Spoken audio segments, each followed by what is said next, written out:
చదువుతో పాటు skills, placements తో పాటు సక్సెస్ సందీప్ యూనివర్సిటీ మాత్రమే అందిస్తుంది.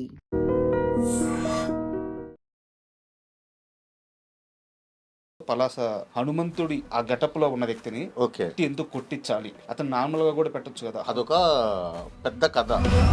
శ్రీకాకుళం వాళ్ళంటే ఈ రామ్ గోపాల్ వర్మ లాంటి దర్శకులు కూడా శివ లాంటి ఒక కల్ట్ సినిమాలో కూడా సెంటర్ లో నిలబడినాడు చూడు, ఒక ఆయన చేతిలో పుస్తకం పట్టుకొని దారి ఎటుపోవాలో ఒక వేలు చూపిస్తూ అంబేద్కర్ గారు. అవును, అలాంటి అంబేద్కర్ గారి మీద సినిమా లెవెల్లో అలాంటి ఒక గొప్ప లైన్ రాయడానికి ఎంత గట్స్ కావాలి, ఎంత ధైర్యం కావాలి, ఎన్ని బాధలు పడి ఉండాలి. అది నిజంగా రైటింగ్ అనేది ఎవరు డిస్క్రైబ్ చేయలేరు. ఎవరైనా చేశారంటే కూడా అది అబద్ధం అవుతుంది. శ్రీకాకుళం అనే ఊర్లో చదువుకునే ఒక కుర్రాడు ఇంత సాహిత్యాన్ని, ఇంత సామాజిక స్పృహని ఎలా తెచ్చుకోగలిగారు? ఈ వివక్ష అనేది రకరకాల రూపాలు ఉంటుంది, అంటే ఎదుర్కొన్నోడుగా తెలుస్తుంది. సో ఆ వివక్ష దీంతో పాటు ద్రవిడ రెవల్యూషన్ థాట్ ప్రాసెస్ చాలా ఎక్కువ ఉన్నాయంటే ఒప్పుకుంటారు. ఫ్యామిలీ మ్యాన్లో చూసిన ఎల్టీటీ అనేది ఎల్టీటీయే కాదు. సో ఇదంతా రూటెడ్గా ఉన్నోడిగా తెలుస్తుంది.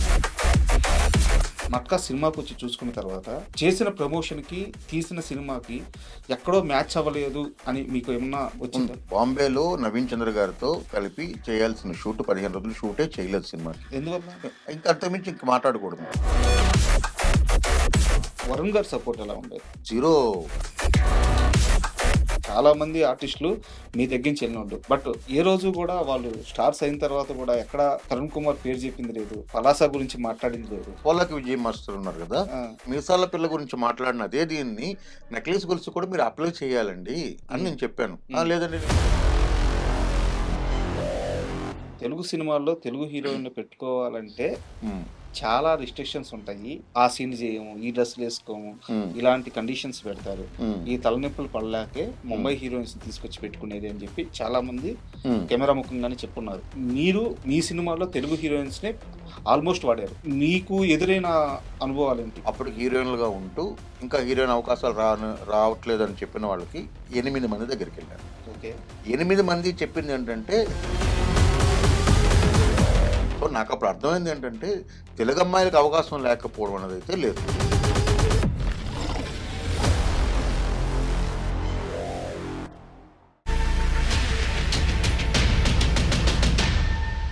Hi, welcome to my show.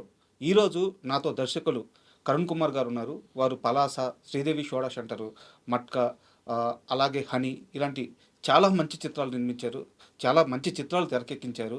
So ఈరోజు కరుణ్ కుమార్ గారితో మాట్లాడి ఆయన సినిమా విశేషాలతో పాటు ఆయన లైఫ్ స్టైల్, ఆయన ఎక్కడి నుంచి వచ్చారు, ఇలాంటి అన్ని విషయాలను తెలుసుకున్నాము.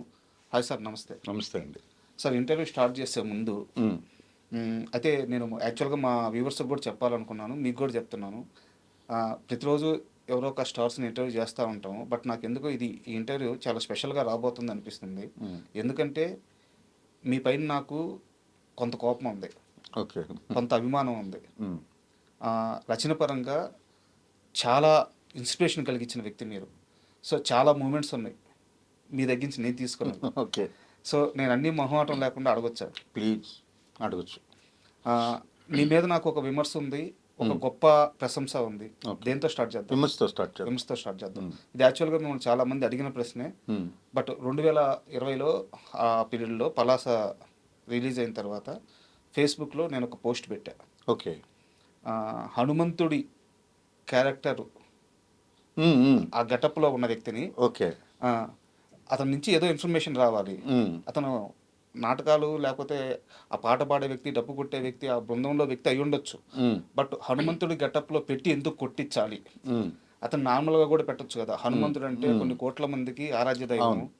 సో ఆ గెటప్లో ఉండి అతను ఎందుకు కొట్టించాలి అని చెప్పి నేను ఫేస్బుక్లో ఒక పోస్ట్ పెడితే కొంతమంది నన్ను సమర్థించారు, చాలామంది నన్ను విమర్శించారు, సినిమాలో చూడాలని. సరే, అప్పుడు నాకున్న మెచ్యూరిటీ తక్కువే ఉండొచ్చు, బట్ ఏ రోజైనా మీరు కనిపిస్తే అడుగుదాం అనుకున్నాను. మట్కా ప్రెస్ మీట్ అప్పుడు మిమ్మల్ని కలిసాను కానీ అడిగే సందర్భం రాలేదు. Okay, okay. సో మీకు ఇబ్బంది లేకపోతే దాని మీద ఇబ్బంది ఏం లేదు. యాక్చువల్గా అది చాలా చిన్న డీటెయిల్ ఉంది అందులోన.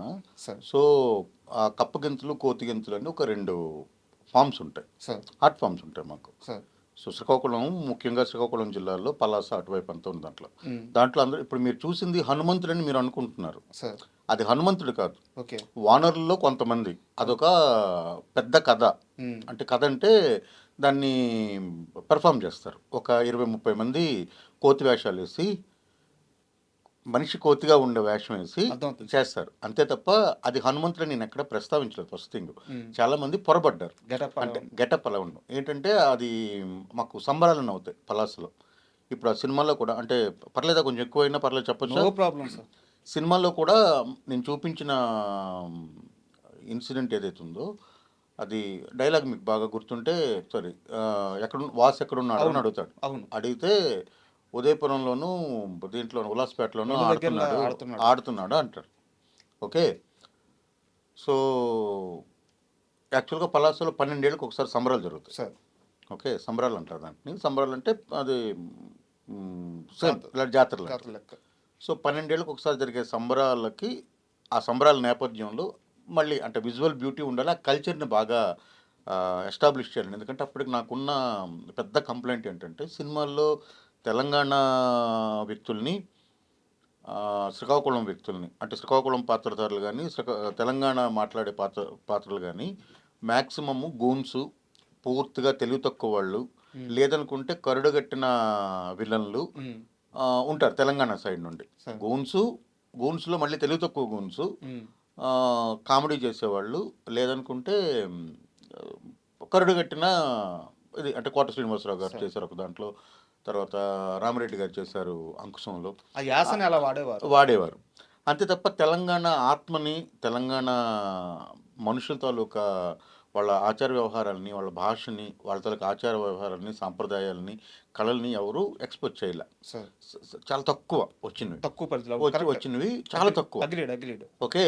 అలాగే శ్రీకాకుళం వాళ్ళంటే రామ్ గోపాల్ వర్మ లాంటి దర్శకులు కూడా శివ లాంటి ఒక కల్ట్ సినిమాలో కూడా ఎక్కడ శ్రీకాకుళం అడవుల నుండి వచ్చావని అడుగుతారు. ఒక డైలాగ్ ఉంటుంది, అమలు అడుగుతారు సార్. నాగార్జున్ని. సో అక్కడ మొదలు పెడితే తర్వాత వచ్చిన చాలా సినిమాల్లో కూడా శ్రీకాకుళం అంటే కూడా ఓన్లీ మ్యాక్సిమం పని మనుషులు ఉంటారు, ఇంట్లో ఉండే పని మనుషులు, ఉమ్, ఇలాంటివే చూపించడం తప్ప శ్రీకాకుళం అంటే అది అడవులు, వాళ్ళకి అసలు ఏం తెలియదు, వాళ్ళు ఎందుకు పనికిరాని వాళ్ళు అన్నట్టుకుంటారు తప్ప. సార్. సో ఈ రెండు నాకు ఇప్పటి నుండో ఉండే ఒక లోపల ఉన్న నాకున్న బాధ అది.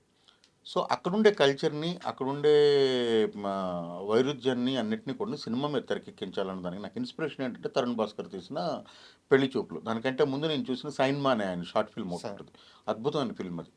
ఆయన అన్ని సినిమాల్లోకి నాకు one of the favourite film అది సైన్మా. ఉమ్, ఉమ్, సో సైన్మా చూసినప్పుడు ఒక తెలంగాణ చిన్న పల్లెటూరులో జరిగే ఒక చిన్న కథని, దాని ఆత్మని, దీన్నంతా పట్టుకొని ఆయన చెప్పినప్పుడు ఒక పెద్ద ఫీచర్ ఫిల్మ్ కూడా చేయొచ్చు కదా అనుకుంటున్నప్పుడే పెళ్లి చూపులు వచ్చింది. ఉమ్, పెళ్లి చూపుల్లో ఒక urban hero, upper middle class నుండి వచ్చిన ఒక అప్పర్ మిడిల్ క్లాస్ నుండి వచ్చిన హీరో, అతని ఫ్రెండ్స్ వాళ్ళంతా కూడా తెలంగాణలోనే మాట్లాడుతూ సికింద్రాబాద్ సైడ్ అదంతా అది పెద్ద హిట్ ఆ సినిమా. అంటే ఆ కల్చర్ని దాన్ని ఆయన కొంత పట్టుకోగలిగారు. దాని తర్వాత వచ్చిన సినిమాలు అది అతను బీజం వేసినట్టే, తెలంగాణ సినిమాని ఫస్ట్ జెండా ఎగరేసినట్టే. అంటే ఇప్పుడున్న ఈ లాస్ట్ 2 డికేడ్స్లో అనుకుంటే.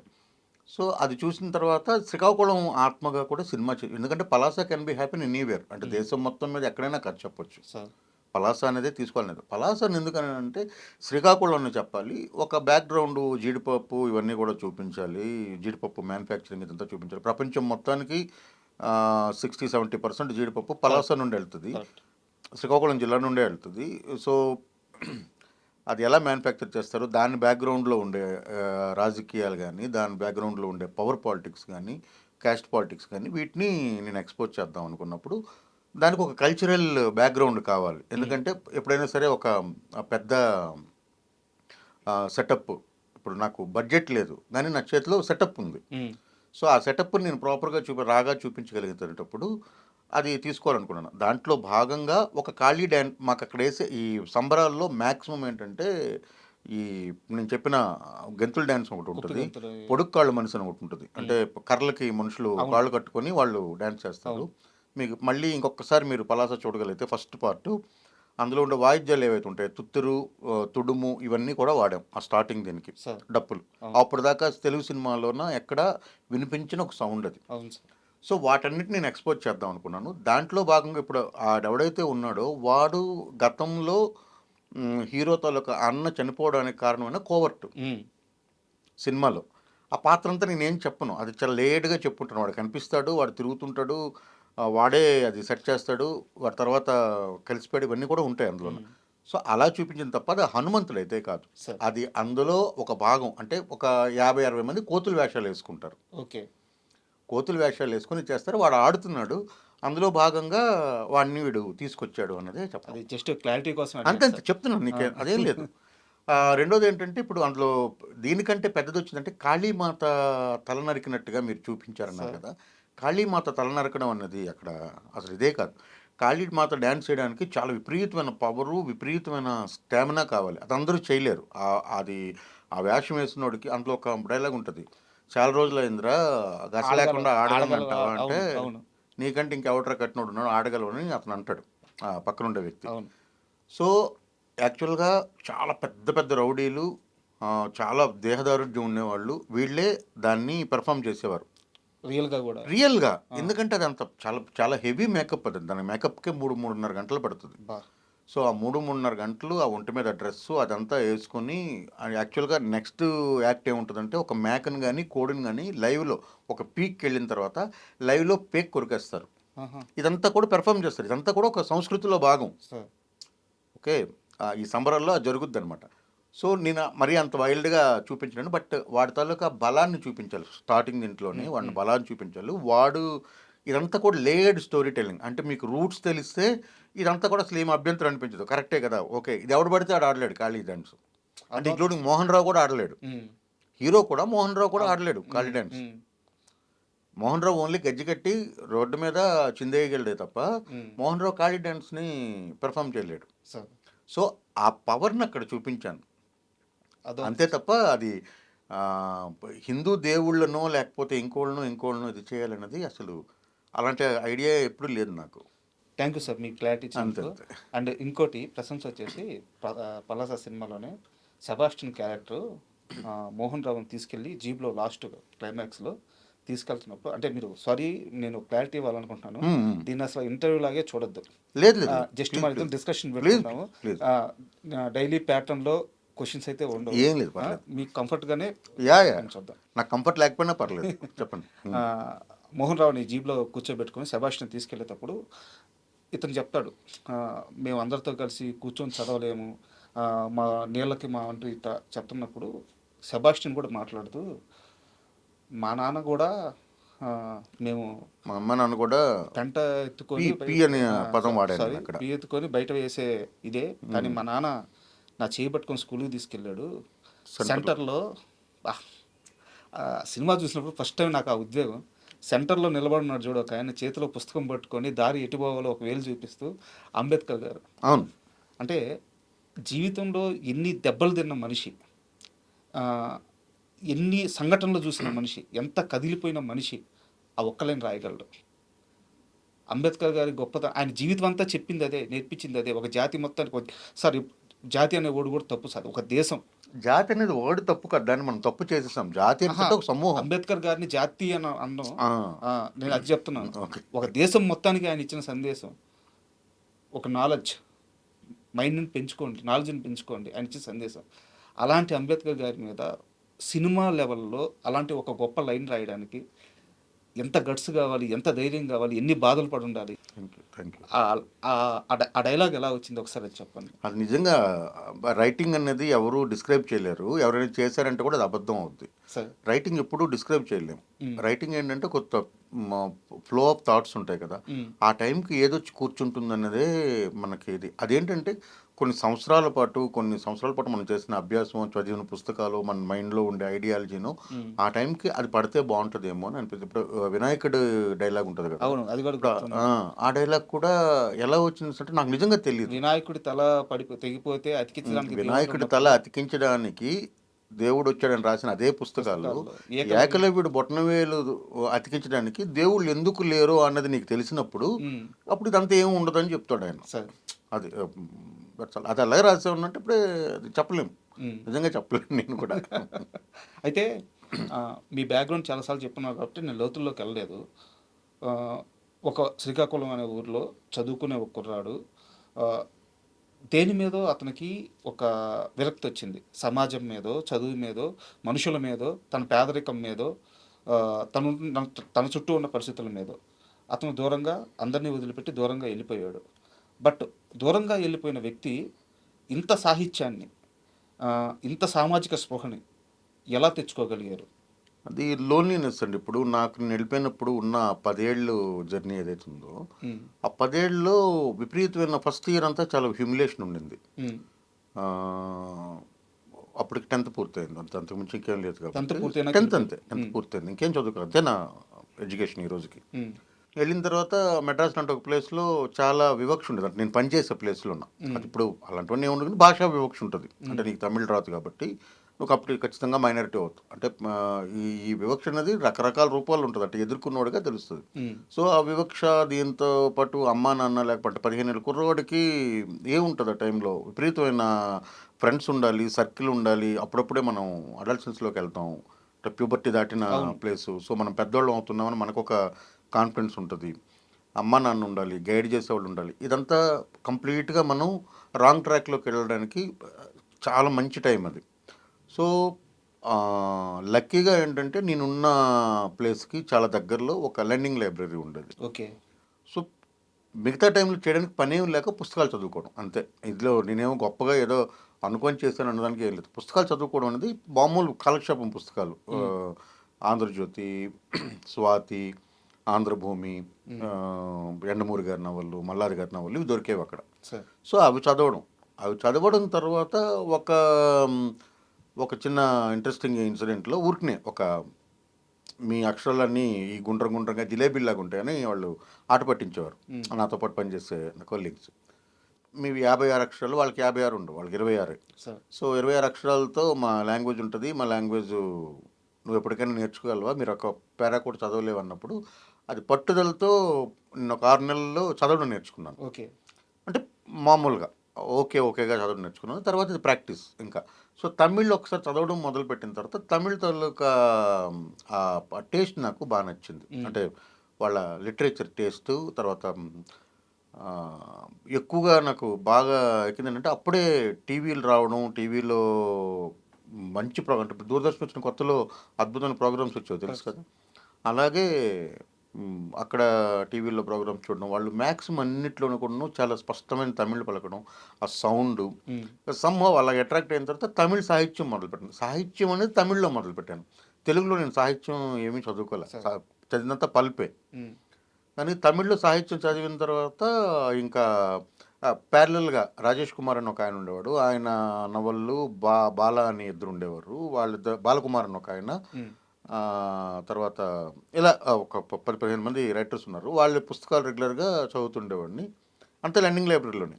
తర్వాత తమిళ్‌ని ప్రాపర్‌గా చదవడం వచ్చిన తర్వాత మోర్ లిటరేచర్ 'సుజాత' హ్మ్. సో, తర్వాత 'జయకాంతన్' ఇవన్నీ చదివిన తర్వాత ఓకే. ఇలాంటివి మన తెలుగులో ఉన్నాయా? అన్న దీంతో తెలుగుని మళ్ళీ మొదలుపెట్టి ఇంకా అలాగా పుస్తకం అనేది ఇదయిన తర్వాత నేను రాయొచ్చు కదా! అని చెప్పడంతో అనుకోని ఇంకా రాయడం మొదలుపెట్టాను. ఓకే. అంతే. 'తరుణ్ కుమార్‌లో' ద్రవిడ రెవల్యూషన్ థాట్ ప్రాసెస్ చాలా ఎక్కువున్నాయంటే ఒప్పుకుంటారా? ద్రవిడ రెవల్యూషన్ థాట్ ప్రాసెస్ అని కాదు. మీరు ఎప్పుడైతే ఒక 15-25 30 ఏళ్ల వరకు మీ జీవితంలో ఏం జరుగుతదో అది మీకు లైఫ్ టైమ్ మొత్తం ఇది ఉంటది. అంటే మీరు చుట్టూ చూసే మనుషులు. మీరు కావాలంటే ఎవరితోనైనా మీరు మాట్లాడొచ్చు. ఆ 10 ఏళ్ళు చాలా ఇంపార్టెంట్. ఆ టైంలో మనం స్కూల్‌కెళ్తున్నాం, కాలేజీకెళ్తున్నాం, కాలేజీలో తిరుగుతున్నాం, ఫ్రెండ్స్‌తో తిరుగుతున్నాం. అక్కడ మనకు లైఫ్ ఏర్పడతది. హ్మ్. అంటే అదొక ఫిక్స్‌డ్ లైఫ్. మనం పొద్దున్న వెళ్తాం, కాలేజీకెళ్తాం, ఫ్రెండ్స్‌తో తిరుగుతాం, క్లాసులకెళ్తాం. ఒక ఎవరో అమ్మాయి ఉంటే అమ్మాయిని ఇష్టపడతాం. లేకపోతే అమ్మాయి ఎవరో మనల్ని ఇష్టపడొచ్చు. ఏవి లేకపోతే సినిమాలకెళ్తాం. లేకపోతే ఏదో వ్యసనాల వైపు వెళ్తాం. ఏమీ లేకపోతే ఇంకేదో కాంపిటీటివ్ ఎగ్జామ్‌కెళ్తాం. ఆ తర్వాత పాస్ అవుతాం. జాబ్‌లోకెళ్తాం. ఒక జన్ ఇదొక ప్రాసెస్ అవుద్ది. హ్మ్. అలా కాకుండా మీరు ఒక పీడిత ఇప్పుడు నేనున్నది ఎంత నాలాంటోళ్ళతోనే నేను పని చేసుకుంటూ వచ్చాను. హ్మ్. ఫస్ట్ అంతా. అంటే ఏదో కష్టంతోనే సో, ప్రతి మనిషికి ఒక స్టోరీ ఉంటది. అట్ ద సేమ్ టైమ్ మీరెప్పుడైతే మోర్ ఆ ఏజ్‌లో ఎక్కువ చదవడం ఇప్పుడు ఇందులో నేను చేసిన ఇప్పుడు ముందు తరం అంతా కూడా నా ముందు తరం అంతా కూడా అలా చేసిన వాళ్ళే. అందుకని వాళ్ళు అర్బన్‌లో ఉన్నా సరే, వాళ్ళు చాలా పెద్ద అంటే 'కేఎన్‌వై పతంజలి' లాంటి ఒక సరే. రైటరు రాజుల కుటుంబంలో పుట్టి, కురుపాం రాజుల కుటుంబంలో పుట్టి, అంటే పుట్టుకతోనే వాళ్ళు మంచి స్థితిమంతులు. అలాంటి ఆయన కంప్లీట్‌గా పేద ప్రజల పక్కన నిలబడి పేదల కోసం ఎందుకు రాశారు అనంటే, జస్ట్ ఇలాంటిదే. అంటే వాళ్ళ అప్పుడు ఏ వాతావరణంలో పెరిగారు అన్నది ఇంపార్టెంట్. సో, ద్రవిడ ఉద్యమం కూడా ఏంటి? ద్రవిడ ఉద్యమం రెవల్యూషన్ అంటే ఎల్‌టీటీఈ సైడ్ నుండి చూసుకుంటే వాళ్ళకున్న నొప్పి ఏంటనేది మనకు తెలీదు కాబట్టి మనం మా ఫ్యామిలీ మ్యాన్‌లో చూసిన ఎల్‌టీటీఈ అనేది ఎల్‌టీటీఈయే కాదు. అది మనం ప్రామాణికంగా తీసుకోలేం కదా! సో, ఎల్‌టీటీఈ ఏంటనేది మన లోపలికెళ్ళి డెప్త్ మనకు తెలిసినప్పుడు ఎల్‌టీటీఈ మీదొచ్చే అభిప్రాయం వేరే ఉంటుంది. సో అలాగే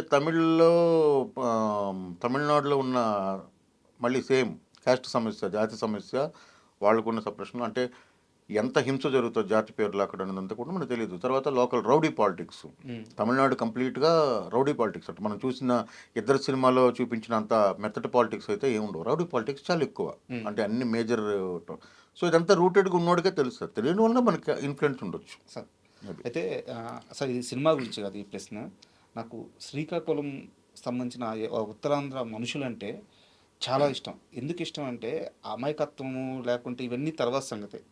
వాళ్ళు జానపదాలను కాపాడుకున్నారు. అంటే కడుపు నిండిపోయిన ఒక దగ్గర కళ ఉండదేమో. నేను ప్రాంతాలను పేరు పెట్టి చెప్పడం ఇష్టం లేదు కాబట్టి చెప్పట్లేదు.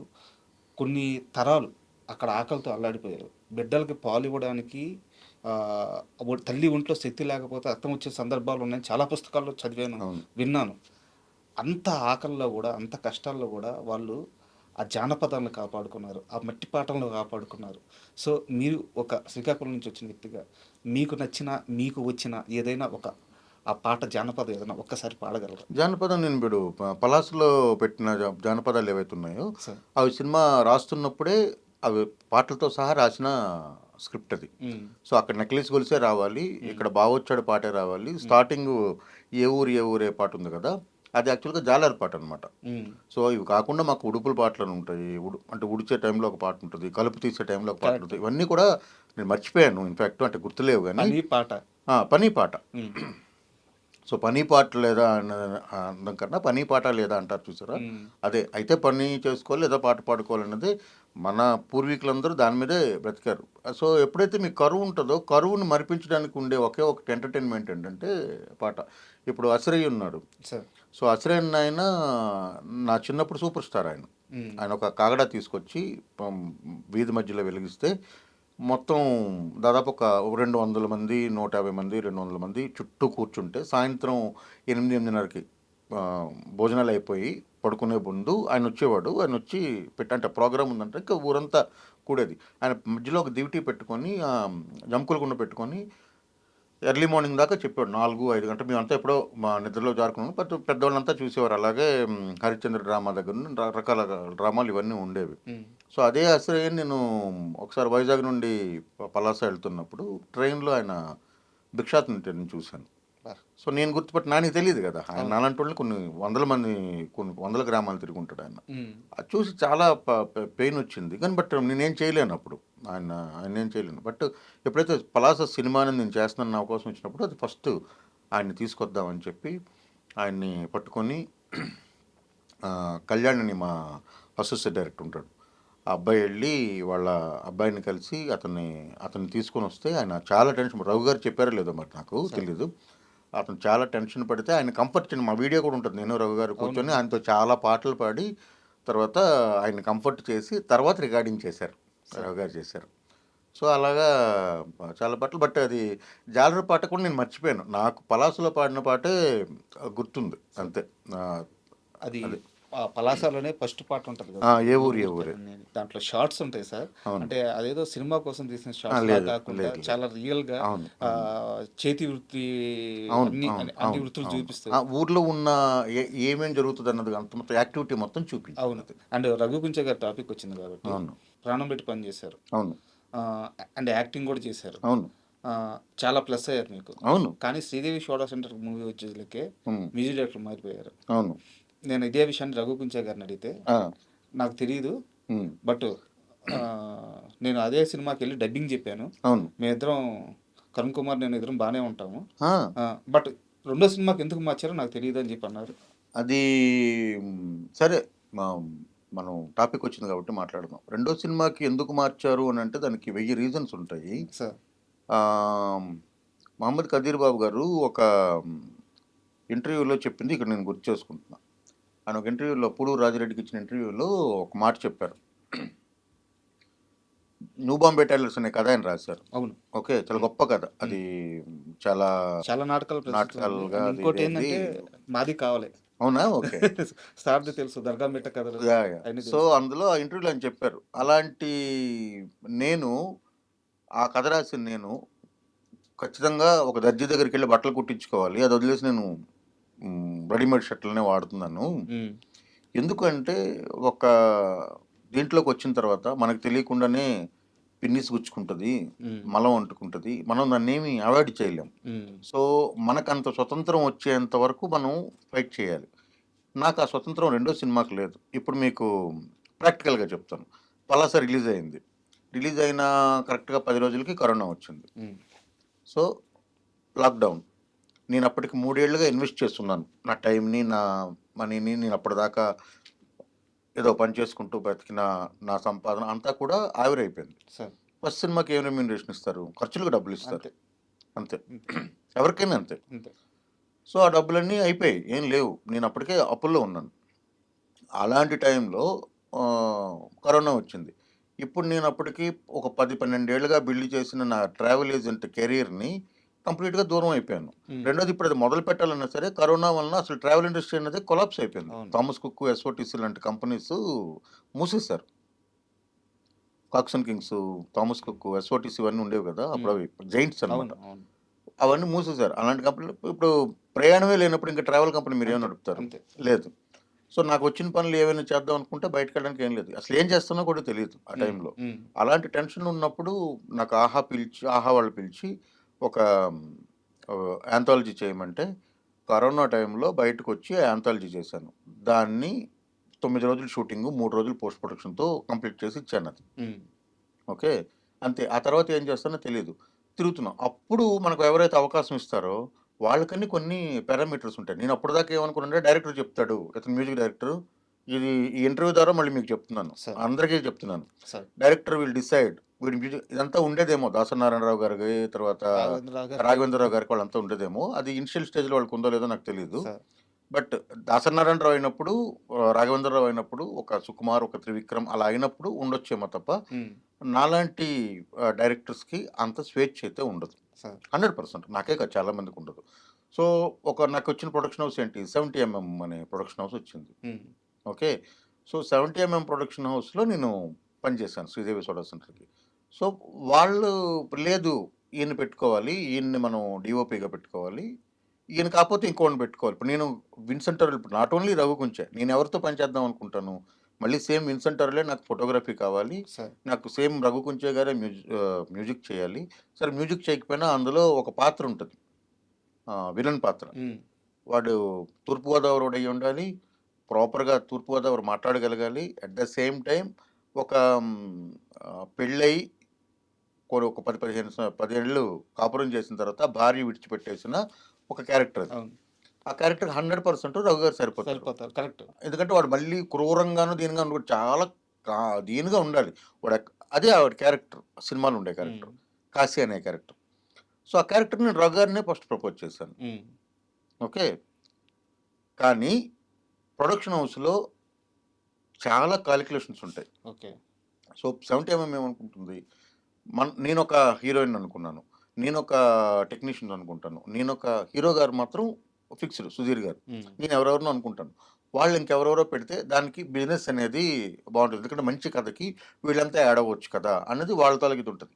ఇప్పుడు నేనేం ఆలోచించాలి అక్కడ, కరెక్ట్. ఇక్కడ మీకు ఆ చాయిస్ లేదు కదా. నాకు చాయిస్ ఉండదు. అవును. అయిపోయింది, శ్రీదేవి సోడా సెంటర్ ఓవర్. ఉమ్, మళ్ళీ దాని డబ్బింగ్కి వచ్చినప్పుడు నేనే రఘు గారికి ఫోన్ చేశాను, రఘు గారు వచ్చారు, డబ్బింగ్ చెప్పారు ఆ పాత్రకి, ఆయన చేయవలసిన పాత్రకి ఆయనే చెప్పారు. సో అది బయట ఎలా ఉంటుందని అంటే ఇప్పుడు నేను ఎంత ఓపెన్గా ప్రొడక్షన్ హౌస్ పేరుతో కూడా చెప్తున్నాను కదా, అవును. అంటే నేను అబద్ధం చెప్పడానికి అవకాశం ఉంది. అవును. మీరు మంచి ప్రశ్న వేశారు. సో బయట అదే మనతో కలిసి పని చేసాం కదా, మనందరం పనిచేసి ఫస్ట్ సినిమా అయిపోయిన వెంటనే రెండో సినిమాకి వీడు ఏదో ఇది చూసుకున్నాడు అంటారు. వదిలేసాడు. బట్ అలా ఉండదు, వదిలేసి వెళ్ళిపోవడం అంటూ ఉండదు, అది కుదరదు. ట్రెండ్ అయిపోయాయి కదా. దాని తర్వాత సినిమా ఏం చేశాను, కళాపురం చేశాను. అందులో రఘు గారికి పెట్టే ఇదైతే ఏమి లేదు. అసలు అది జీ వాళ్ళు తీసుకున్నారు కాబట్టి, ఆ టైంలో జీ వాళ్ళతోని మనకున్న దీంతోని ఒక టక్కున ఒక సినిమా చేయమంటే టక్కున ఒక 30 రోజుల్లో సినిమా చేసేసి ఇచ్చేసాం. కళాపురం అయిపోయింది. ఆ తర్వాత మట్కా వచ్చింది. అంతే కదా! అవును సో, మట్కా వచ్చినప్పుడు అగైన్ మట్కా కంటే ముందు నేను చేయాల్సిన సినిమా ఏంటో తెలుసా మీకు? సార్. 'అంబుసోల్' అనే సినిమా చేయాలి. ఓకే. 'అంబుసోల్‌లో' ఫుల్ లెంగ్త్ క్యారెక్టర్ రఘు గారికి నేను రాశాను. అయితే ధీరజ్ మొగలినేని గారితో నేను చేయాలి ఓకే. ఈ ఈ ప్రాజెక్ట్. ఉమ్, ఓకే. సో, ఒక ఇద్దరు ముగ్గురు హీరోల వలన అది కుదరలేదు. ఉమ్, ఆ పేర్లు అనవసరం అది మనకి. బట్ ధీరజ్ గారు నేను చాలా సిన్సియర్‌గా ట్రై చేశాము. అందులో రఘు గారికి, పెద్ద షావుకారు చేసిన ఆయనకి ఇద్దరికీ మళ్ళీ సమానమైన క్యారెక్టర్స్, చాలా పెద్ద క్యారెక్టర్స్ రాశాను. రఘు గారు చాలా సూపర్బ్ క్యారెక్టర్ అది. బట్ ఆ సినిమా తీస్తేనే అందులో రఘు గారే యాక్ట్ చేస్తారు. అది ఓకే విషయం. అది తీసిన తర్వాత. సో, అది రాశాను. ఆ తర్వాత అది కుదరలేదు. మట్కా వచ్చింది. మట్కాకి వచ్చినప్పుడు మళ్ళీ సేమ్. అంతే కదా పెద్ద. మళ్ళీ సేమ్. అంటే అక్కడ ఆహ్, ఈయన్ని పెడదాము అనంటే కుదరదు. అది కుదరదు. చాలా వినాల్సుంటది. అంటే ఇప్పుడు సినిమాల్లో ఉండి నేను కంప్లెయింట్ చేయలేను గానీ, చాలా వరకు మనం వినాల్సుంటది. సో, మనం ఏంటంటే ఇది కాకపోతే ఇతను సరే ఇతనితో ఎళ్ళొచ్చు అనుకుని ఎళ్ళిపోవాల్సిందే. లేదనుకుంటే ఇప్పుడు నేను ఆపర్చునిటీ లేకుండా కూర్చోలేను గదా! సార్ నాకు కూడా ఇల్లు గలవాలి గదా! Correct correct. సో, ఇది నడవాలి. ఇలా అయినప్పుడు బోలెడు అపార్థాలుంటాయి. బట్ దాన్ని నేనేం చేయలేను. సార్. నా చేతిలో లేదు. ఇప్పుడు మణిశర్మ గారు 2 సినిమాలు పనిచేశారు. ఇది 'శ్రీదేవి సోడా సెంటర్‌కి', 'కళాపురం' అవును. కూడా ఆయన నా మాటకి ఏమాత్రం ఇది లేకుండా ఇమ్మీడియేట్‌గా చేశారు. బట్ అప్పుడు ఎవరు చేశారు దాన్ని ఎస్ఆర్‌టి అంటే R4 రజనీ మేడము, మన వాళ్ళ హస్బెండ్ మన ఈయన 'రామ్ తల్లూరి' గారు దానికి ప్రొడక్షను. తర్వాత జీ5 నిమ్మకాయల ప్రసాద్ గారు అప్పుడున్నారు. సో, మీకెవరు నచ్చితే వాళ్ళతో వెళ్ళను. నేను మణిగారి దగ్గరికెళ్ళాను. సార్ ఆ రెమ్యూనరేషన్ అయితే దీనికి రాదు. బట్ నాకు కొంచెం తక్కువ ఒరేయ్! నీకెవడురా రెమ్యూనరేషన్ అడిగాడు. నువ్వు ఫస్టు సినిమా చెయ్యి. ఏదో ఒకటి చూసుకుందామని ఆయన అంత దీనిగా ఉన్నారు. బట్ నేను అప్పటి నుండి మణిగారితోనే ముందుకెళ్దామని నేను అనుకున్నాను. కానీ మట్కాకి మళ్ళీ నాకు ఆ ఛాన్స్ లేదు. సార్. సో, మళ్ళీ ఆడియో కంపెనీస్ వస్తాయి. ఒక సినిమా మొదలు పెట్టగానే ఒక పెద్ద హీరోతో పెద్ద ప్రొడక్షన్ హౌస్ అనగానే 10 మందొస్తారు. ఆయనొద్దండి, ఈయన కావాలి. ఈయనొద్దండి, ఈయన కావాలి. ఇలా చెప్పండి. మీరు డైరెక్టర్‌కి చెప్పండి. ఎంత ప్రెషర్ ఉంటదంటే విపరీతమైన ప్రెషర్ ఉంటది. చాలా ప్రెషర్ ఉంటది. ఓకే. సినిమా తెరపై చూపించేంత ఈజీ కాదు. అదంతే ఏం లేదు. చాలా ప్రెషర్ ఉంటది. ఇప్పుడు నేను ఒక అబ్బాయిని చాలా ఇష్టపడి అతన్ని పెట్టుకోవాలని అనుకుంటాను. అతను ఎక్కడో ఒక పెర్ఫార్మన్స్ చూసుంటాను. పలాసలో నాకది కుదిరింది. ఎందుకంటే పలాసలో నన్నెవ్వరు అడిగే ఇది ఎవ్వరికీ లేదు. ఎందుకంటే ప్రొడ్యూసర్ గారు, నేను, హీరో అందరం కూడా ఒక తాటి మీద ఉండి ఎళ్ళిపోయాం. సార్. భరద్వాజ్ గారు మాకు పూర్తి స్వేచ్ఛ ఇచ్చారు. ఆయన ప్రజెన్స్. పర్యవేక్షించినప్పటికీ ఆయనేంటంటే "నీకెవరు నచ్చుతారు? నువ్వేమనుకుంటున్నావు అది చెయ్యరా బాబు" అని చెప్పారు. కాబట్టి అది నాకు కుదిరింది. అన్ని సార్లు అది కుదరదు. ప్రొడ్యూసర్‌తో మీరెక్కడ విభేదిస్తారు? విభేదించలేరు కదా! కరెక్ట్. అది కుదరని పని. మీరు చెప్పండి అంటే అది ఎప్పుడవుతుందంటే మళ్ళీ ఇందాక చెప్పినట్టే. నేను ఒక 200,00,00,000 సినిమా ఈ రోజున్న మార్కెట్ ప్రకారం ఒక 200,00,00,000 సినిమానో, 100,00,00,000 సినిమానో చేసిన తర్వాత అప్పుడు ఆఫీస్‌కి వచ్చి అయిపోయిందా లేదా? అందరూ బాగా భోంచేస్తున్నారా? మంచిగా ప్రొడక్షన్ నడుస్తుందా? డైరెక్టర్ గారు కంఫర్ట్‌గున్నారా? అని అడిగేది ఆ తర్వాతుంటది. అంతేగాని అన్ని సార్లు అది కుదరని పని. అండ్ ఇంకో చిన్న క్లారిటీ ఏందంటే, ఇది నేనే అడిగాను రఘు గారిని. హ్మ్. సో, రఘు గారు కంప్లెయింట్‌గా ఏం చెప్పలేదు. రఘు గారు కంప్లెయింట్ చెప్పరు. నేను ఆయనకి తెలుసు. ఆ! అంటే ముందు నొచ్చుకోవడం ఒకటుంటది కదా! ఆ! ఎందుకంటే ఇప్పుడు ఆయన, నేను పలాస కంటే ముందు ఫ్రెండ్స్. సార్. నా ఫస్ట్ షార్ట్ ఫిల్మ్ అంటే నేను మనుషుల్ని పెట్టి చేసిన షార్ట్ ఫిల్మ్ ఏదైతే ఉందో, అవును. అది మ్యాంగో వాళ్ళకి చేసింది. అంజలి ప్రణతి అనే గారితో ఫిల్ము. రఘు గారు. అందులో అంజలి గారు, అవును. ఆయన వాళ్ళిద్దరే చేశారు. ఓకే. సార్. సో, నేను ఆయన్ని ఎలాగా ఇది చేయగలుగుతాను? అలా చేయలేను. సార్. ఇప్పుడు నెక్స్ట్ చేస్తున్న సినిమాలో కూడా ఆయన మొన్న 'హనీ' అనుకున్నాం. 'హనీలో' ఫస్ట్ ప్రిఫరెన్స్ అనుకున్నది, పేరు రాసింది రఘు గారిదే. హ్మ్. రఘు గారు చేస్తే అద్భుతంగా ఉంటదని నేను అనుకున్నాను. హ్మ్. బట్ ప్రొడ్యూసర్స్ అనుకోలా. హ్మ్. మరి నేనేం చేయలేను. ఎందుకంటే వాళ్ళంటే మనకు ఓటీటీ మార్కెట్ ఉండాలి కదా! మనం ఇలా చేయొచ్చు కదా! అలా చేయొచ్చు కదా! అని వాళ్ళు అనుకున్నారు. అనుకున్నప్పుడు ఫైన్ నేను ఇంకేం చేయలేను. ఈ మొత్తం ప్రయాణంలో తమ్మారెడ్డి భరద్వాజ్ గారు ఎందుకు మీకు అంత అసోసియేట్ అంటే నేను తమ్మారెడ్డి గారి దగ్గర ఒక 2 ఇయర్స్ వర్క్ చేశాను. హ్మ్. హ్మ్. 99 టీవీ ఛానల్‌లో సారే మాకు ఇన్‌చార్జ్. హ్మ్. హ్మ్. మనిషికి ముక్కు మీద ఉంటది కోపం. అవును. కానీ ఇక్కడేం ఉండదు. అవును. అరిచేస్తారు. అవును. అరిచిన విషయం కూడా ఆయనకి గుర్తుండదు. వచ్చి అవును. భుజం మీద చేసి మాట్లాడుతా ఉంటారు. అవును. అండ్ మీరు కూడా అంతే స్ట్రెయిట్ ఫార్వర్డ్. హ్మ్. మీ ఇద్దరికి ఎలా సెట్ అయింది? మీ పైన అంత అదేమో అంత ప్రేమ అది తెలీదు నాకు కూడా. ఆయన నన్ను ఒక తమ్ముడిలాగా, ఒక కొడుకులాగా చూస్తారు. నేనేమి ఆయనకి స్పెషల్ ఇంప్రెషన్ కలిగించడానికి ఏం చేసిందైతే ఎప్పుడు ఏం లేదు. హ్మ్. ఆయన ఫస్ట్ నన్ను చూసింది స్టాండప్ కామెడీ షోలో చూసారు. హ్మ్. దానికి ఆయన జడ్జ్. నా స్టాండప్ కామెడీ షోలో నేను గెలిచాను. ఆ తర్వాత నేను తీసిన 'ప్రణతి' అనే ఫిల్మ్‌ని ఆయనకి పంపించాను. ఆయన చూసి ఈవిడ ఎమోషన్ బా తీశాడు. హ్మ్. యాక్షన్ కూడా బా తీయగలిగితే మంచి డైరెక్టర్ అవుతారని ఆయన అనుకోని వాళ్ళు మాట్లాడుకొని ఆయన పిలిపిస్తే ఎళ్ళాను నేను పలాస అవకాశం. నేను ఫస్ట్ చెప్పాను కదా! ఒక థ్రిల్లర్ కథ చెప్పాను. అవును. చెప్పారు. చెప్తే ఇంకేమైనా చెప్పు అన్నారు. పలానా చెప్తే ఇదే చేయొచ్చు కదా! అంటే ఫస్ట్ సినిమా కదా! సరే ఏం కాదు నువ్వు చేయొచ్చు చెయ్యి అన్నారు. సో, అక్కడి నుండి ఇది. తర్వాత నేనెప్పుడు ఆయన్ని ఆహ్, ఆ గౌరవము, ఆ భక్తి అవన్నీ ఉంటాయి గానీ, నేనెప్పుడు ఫేక్‌గా లేను ఆయనతోని. అందుకని ఆయనకి నేను మరి అసోసియేషన్ అలా ఉందేమో నాకు తెలీదు. నేనెప్పుడు ఫేక్‌గా లేను. అంటే ఊరికనే వంగి దండాలు పెట్టాలి అలాంటివన్నీ ఏం చేయలేదు. బట్ ఆయనంటే నాకు విపరీతమైన రెస్పెక్ట్, విపరీతమైన భక్తి ఉంటది. చాలా ఇలా చూస్తాను ఆయన్ని. హ్మ్. అదెప్పుడూ ఉంటుంది. అండ్ నాకు ఒక చిన్న ఇన్ఫర్మేషన్ వచ్చింది. అది కరెక్టా? రాంగా? అనేది నాకు పూర్తిగా తెలీదు. బట్ హ్మ్. నేను వినింది అడుగుతాను. హ్మ్. హ్మ్. 'శ్రీదేవి షోడా సెంటర్' మూవీ అప్పుడు ఆ కథ చేయడానికి అంటే ఆ టైప్ జోనర్‌లో సినిమా చేయడానికి సుధీర్ బాబు అప్పుడు రెడీగా లేరు. బట్ మీ పేరు పలాస, మీ వెనక పలాస చూసి నాకు ఖచ్చితంగా ఒక మంచి బ్రేక్ వస్తదని చెప్పి మీ మీద నమ్మకంతో మీరు పలాస తీశారన్న నమ్మకంతో ఆయన మీరని చెప్పేను ఒప్పుకున్నారంట నిజమేనా? నాకసలు ఇదేమీ తెలీదు. ఆ! నిజంగా జరిగిందేంటంటే, ఆ! నేనెళ్ళి కథ చెప్పాను. ఆ! ఆయనకి నచ్చింది. ఆ! నేను ప్రొడక్షన్ హౌస్‌కి పంపిస్తాను. హ్మ్. మీరెళ్ళి కథ చెప్పండన్నారు. హ్మ్. ఇదంతా నాకసలేం తెలీదు. హ్మ్. ఆయనే కబురు పెట్టారు. వరుణ్ గారికి ఫోను జేశారు. ఆయన మేనేజర్ ఉంటారు. అవును. వరుణ్ అని. అవును. వరుణ్ ఫోను జేశారు. హ్మ్. నేనెళ్ళాను. హ్మ్. కరోనా టైంలోనే, లాక్‌డౌన్ టైంలోనే. వెళ్ళాను. కథ చెప్పాను. ఆయన చెప్పిన తర్వాత నచ్చింది. ఒక 3 అవర్స్ కూర్చున్నాం. కంటిన్యూయస్‌గా నేను మొత్తం హ్మ్. నరేట్ చేశాను. బావుంది. మీరెళ్ళి నేను చెప్తాను ప్రొడక్షన్ హౌస్‌కెళ్ళి చెప్పండన్నారు. 70 ఎంఎం పంపించారు. విజయ్ గారు అక్కడికొచ్చిన తర్వాత మన దగ్గర ఒక కథ ఉంది. ఈ కథ మీరు చేస్తారా? అని అడిగారు. సో, నేను ఇందాక మీకు చెప్పాను గదా! అప్పుడు నేను విపరీతమైన ప్రెషర్ అంటే నాకేం తెలీదు. హ్మ్. ఇప్పుడు చేస్తానా? లేదా? సరే వేరే కథ నచ్చితే చేయొచ్చు కదా! అని అనుకున్నాను. ఆ కథ విన్నాము. నేనేమి దానికి రెస్పాండ్ అవ్వట్లేదు. ఒక 3, 4 సార్లు కూర్చున్నాం గానీ, నాకిక్కడేమో అది హ్మ్. అనిపించట్లేదు. అంటే నేను చేయగలిగిన కథ కాదు. నాకు అంటే అది కథ గురించి కాదు. నేనది చేయలేనేమో అని నాకు ఒక కాన్ఫిడెన్స్ రావట్లేదు. అవును. ఒక 3, 4 సార్లు తర్వాత విజయ్ గారు చెప్పారు. "అది కాదులెండి ఎందుకో మరి మీకు ఎక్కట్లేదని నాకర్థమైంది. మీ కథ చెప్పండి. సుధీర్ గారు పంపించారు గదా! చెప్పండంటే" కథ చెప్పాను. చెప్పిన నిమిషంలో ఆయన అది ఒకటే సిట్టింగ్. హ్మ్. కథ చెప్పాను. కథ చెప్పిన వెంటనే అడ్వాన్స్ చెక్ ఇచ్చారు. అంతే. అయితే ఇంతే ఆ! జరిగింది. మిగతాది బిహైండ్ ద సీన్స్ ఏం జరిగాయని నాకు నిజంగా తెలీదు. అయితే మేమెప్పుడు ఈ టాపిక్ కూడా రాలేదు. అయితే మీరు కథ చెప్పొచ్చారు గదా! సో, ఆ కథకి మీరెలా అయితే స్టిక్ అయ్యి ఉన్నారో, హీరో గారు గూడా అలాగే స్టిక్ అయ్యి ఉన్నారు. హ్మ్. సుధీర్ బాబు గారు గూడా. హ్మ్. సో, అండ్ ఇంకోటి ఆ సినిమా స్టార్ట్ అవ్వకముందు ఆయన చెప్పిన మాట ఏందంటే చాలా దగ్గర సోర్స్‌ది. ఈ సినిమాకి అంటే ప్రతి సినిమాకి 100% ఇస్తాము. బట్ నాకు ఆహ్, ఆ క్యారెక్టరైజేషన్ గాని, ఆ కథ వెళ్ళే తీరు గాని నాకు చాలా బాగా నచ్చింది. నాకెందుకో ఈ సినిమా చాలా పెద్ద బ్రేక్ వస్తది. నాకు నమ్మకంగా ఉంది. నా 100% ఇచ్చేస్తాను ఈ సినిమాకి ఏం కావాలంటే అది. అవును. అండ్ కరుణ్ కుమార్ మీద నాకు నమ్మకం ఉంది. తన సెన్సిబిలిటీస్ ఈ వర్డ్ వాడారాయన. హ్మ్. తన హ్మ్. సెన్సిబిలిటీస్ మీద నాకు నమ్మకం ఉందని చెప్పేసి. హ్మ్. ఆహ్, ఆ టైంలో బాగా బలంగా నమ్మిన వ్యక్తి అంట మిమ్మల్ని. అవును. అదైతే నిజం. హ్మ్. అండ్ షూటింగ్‌లో ఎలా ఉండేది? షూటింగు సుధీర్ గారితో ఆహ్, ఆయన పొద్దున్న వచ్చిన దగ్గర నుండి మళ్ళీ సాయంత్రం ప్యాకప్ చెప్పినంత వరకు క్యారెక్టర్‌లుంటారు. హ్మ్. అంతే. ఏం చెప్పినా విపరీతంగా అంటే పాత్రకి ఏం అవసరమో దానిపైనే కంప్లీట్‌గా శ్రద్ధ పెడతారు కాబట్టి, ఎక్కడ మనకి పెద్ద స్ట్రెస్ ఉండదు. ఆయనే మాక్సిమం అన్నీ అంటే ఇది చేయాలి, అది చేయాలి మనం ఏం చెప్పాల్సిన పని లేదు. ఆయన విపరీతమైన హోమ్ వర్క్ చేస్తారు. విపరీతంగా ఇది చేస్తారు. అదంతా అండ్ ఈ ట్రావెలింగ్‌లో మీకు 'కదీర్ బాబు' గారి పరిచయం ఎక్కడ? కదీర్ బాబు గారి పుస్తకాల ద్వారా పరిచయం. మీరేం చదివారు పుస్తకాలు ఆయనవి? నేనన్నీ చదివాను. అన్నీ చదివేసారా? అసలు హ్మ్. మీరు 'కదీర్ బాబు' గారు నాకు ఎంత ఇష్టమంటే, మీకు నచ్చింది ర్యాండమ్‌గా ఒక కథ చెప్పండి. నేను కథలోని పారాగ్రాఫ్‌ని చెప్పగలుగుతా ఇప్పుడు అబ్బో! మీకు. ఎనీథింగ్ ఓపెన్ మీకు.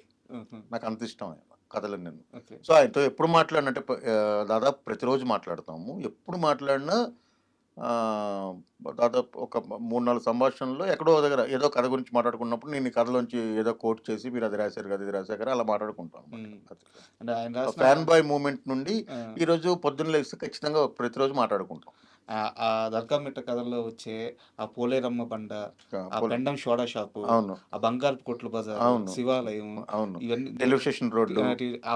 అక్కడ పెరిగిన వ్యక్తినే నేను కూడా. అవునా? ఓకే. అదే ఏరియా వ్యక్తిని, సూపర్. అక్కడ సూపర్. తిరిగిన వ్యక్తినే. So, super. ఎప్పుడు సార్‌ని కలిసే ఛాన్స్ రాలేదు నాకు. అయ్యో! కలుద్దాం. షూర్‌గా. తప్పకుండా సార్. అండ్ 'మక్కా' విషయానికొస్తే మీరు 'మట్కా' సినిమా అనౌన్స్ చేసేటప్పుడు అంటే ఇది కాస్త సీరియస్ క్వెషనే. అడగండి. ఆ! అన్నీ సీరియస్‌గానే అడగొచ్చు మీరు. నాకేం తప్పులేదు. 'మట్కా' నేను సినిమా బానే చెప్తున్నాను గదా! అయ్యో! నేనేమి లేదు దాచుకోవట్లేదు లేదు. కదా! మీరు పర్లేదు. అడగండి. 'మట్కా' సినిమా మీరు అనౌన్స్ చేసేటప్పుడు, అనౌన్స్ చేసిన దగ్గర నుంచి ప్రమోషన్స్ వరకు సినిమా మొత్తం అసలు 'మట్కా' అంటే ఏంటి? ఆ వ్యక్తి ఆ టైంలో ఎలా రూల్ చేశాడు? దీని మీదే సాగింది. 'మట్కా' సినిమాకొచ్చి చూసుకున్న తర్వాత ఎమోషన్స్ వైపు వెళ్ళిపోయారు గానీ, 'మట్కా' అనే గేమ్‌ని చాలా తక్కువ చూపించారు. చాలా ఫాస్ట్‌గా లాగేశారు. ఆహ్, చేసిన ప్రమోషన్‌కి, తీసిన సినిమాకి ఎక్కడో మ్యాచ్ అవ్వలేదు అని మీకు ఏమన్నా హ్మ్. వచ్చిందా ఫీడ్‌బ్యాక్? తీయలేదు. ఆ! నేనే చెప్తున్నాను గదా! హ్మ్. 15 రోజులు షూటింగే చేయలేదు మేము. బాంబేలో నవీన్ చంద్ర గారితో కలిపి చేయాల్సిన షూట్ 15 రోజులు షూటే చేయలేదు సినిమాకి. ఓకే. అంతే. మీకు సింగిల్ వర్డ్ ఆన్సర్ అది. హ్మ్. ఎందువల్ల? ఎ ఇంక అంతకుమించి ఇంక మాట్లాడకూడదు మనం. 15 రోజులు షూటింగ్ చేయలేదు. హ్మ్. బాంబే షెడ్యూల్‌ని అసలు చేయలేదు. హ్మ్. అంతే. గొడవలయినాయా? గొడవలేం లేవు. ఆ! చేయలేదంటే చాలా రకరకాల పరిస్థితులు. ఎవరిని ఇందులో తప్పడడానికి ఏం లేదు. హ్మ్. చేయలేదు అంతే. తర్వాత టైం లేదు. సరే అది సెట్ చేసే ఆహ్, ఇదున్నప్పటికీ అంటే మీకు మళ్ళీ మట్కా మీరు చూడండి. ఫస్ట్ హాఫ్ అంతా కూడా మీకు ఎక్కడ ఫస్ట్ హాఫ్ వరకు మీకు 1% కూడా ఫ్లా ఉండదు. ఓహ్! కరెక్ట్‌గుంటది.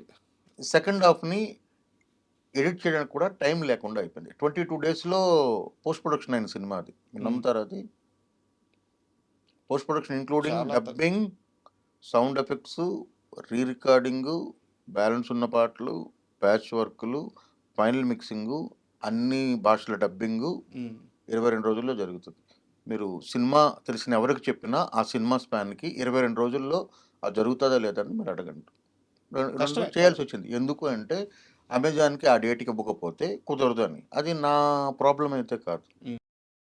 బట్ నేనది నా తాలూకు రిగ్రెట్ ఏంటంటే, నేను దాన్ని రెసిస్ట్ చేసి ఉండాల్సింది. బట్ అక్కడేంటంటే, ప్రొడ్యూసర్ గురించి ఆలోచిస్తున్నాం. ఇప్పుడు సపోజ్ అమెజాన్‌కి ఆ టైంకి కనుక మనం ఇవ్వలేదనుకోండి, ఒక 5,00,00,000 6,00,00,000 వాళ్ళు మైనస్ చేస్తారు మనకివ్వాల్సిన డబ్బులో. సార్. సో, అది 5,00,00,000 నష్టం ప్రొడ్యూసర్‌కి ఉండకూడదన్న దీని మీద ఎళ్ళాల్సొస్తది.